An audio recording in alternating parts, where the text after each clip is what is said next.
Bea? Bea? Yes po, ate. Be, nagpadala daw ng ng pera yung kapatid ko sa'yo dito, Yung sabi niya. kapatid niyo po, Oo, nagpadala ng pera. nagpadala ng pera dito. Oo, nagpadala daw siya dito.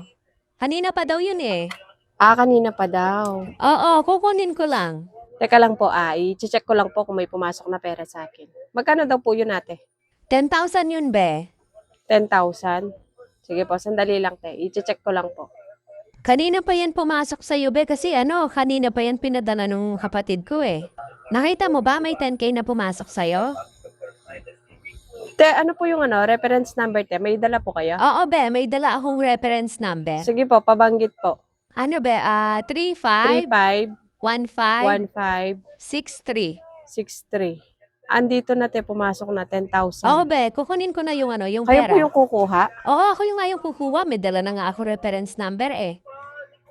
Asan po ba yung yung pamangkin po ninyo? Ano, be?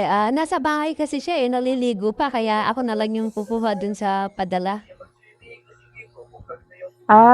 Nasa bahay naliligo. Ako na lang yung kukuha sa pera. Dala ko naman yung Te, reference hindi kasi number. pwedeng hindi ko pwedeng ibigay yung pera sa inyo. Bakit naman hindi mo pwedeng ibigay yung pera? Dala ko naman yung yung reference Opo, number. kahit na may dala kayong reference number, hindi po pwedeng ibigay sa inyo yung pera. Bakit naman hindi pwede eh? Dala ko na nga yung reference number. Ba't ayaw mo ibigay yung pera?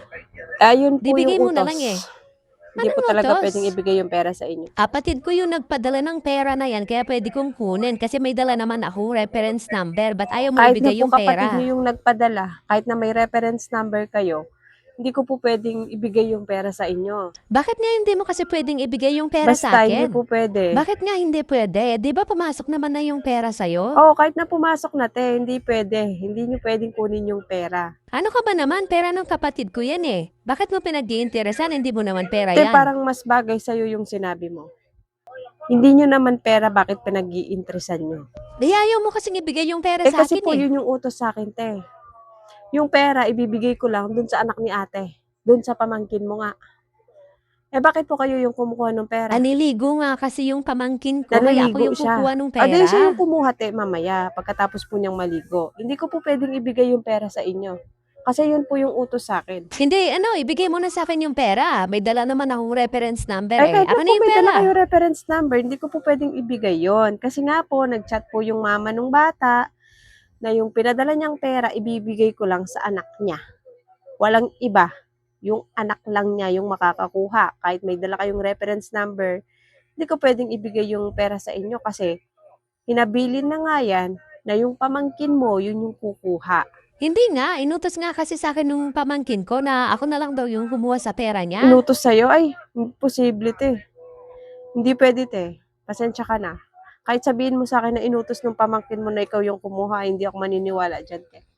Basta yung habilin sa akin, nung ang mama niya, yung anak lang niya yung pagbibigyan ko sa perang ipinadala niya dito.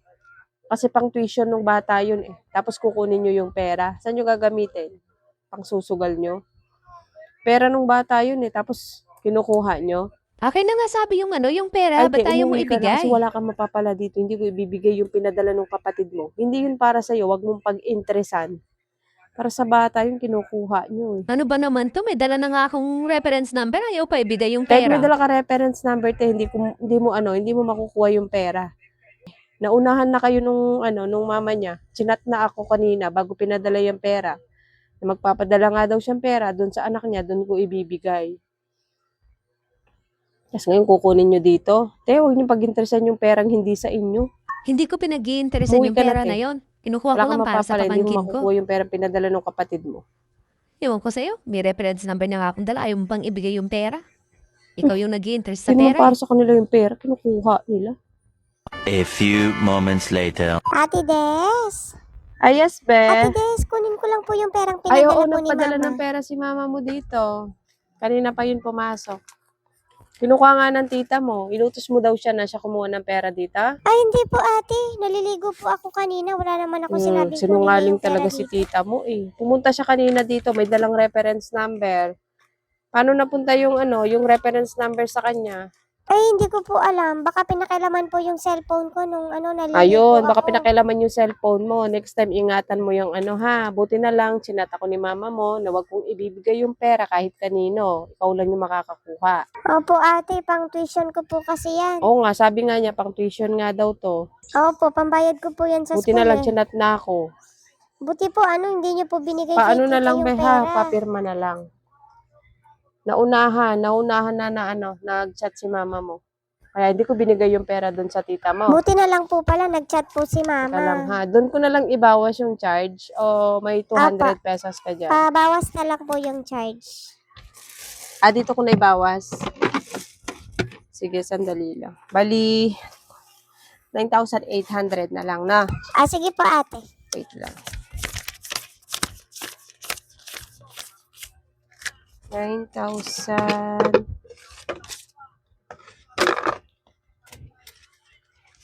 800. 1, 2, 3, 4, 5, 6, 7, 8, 9, 9, 5, 9, 6, 9, 7, 9, 8. Ba? Pabilang na lang ulit, ha? 1, 2, 3, 4, 5, 6, 7, 8, 9, 9, 5, 9, 6, 9, 7, Sakto? 9, 8. Sakto po, ate. Sige, pambayad mo na yan sa school, ha? Baka hiramin pa ng tita mo yan. Apo, ate, pambayad ko po ito sa school. Salamat Sige, po. welcome. Ay, naku, yung tita talaga nung batang yun. Pag-i-interesan pa yung pera ng bata. Alam niyang pang tuition ng pamangkin niya, kukunin niya.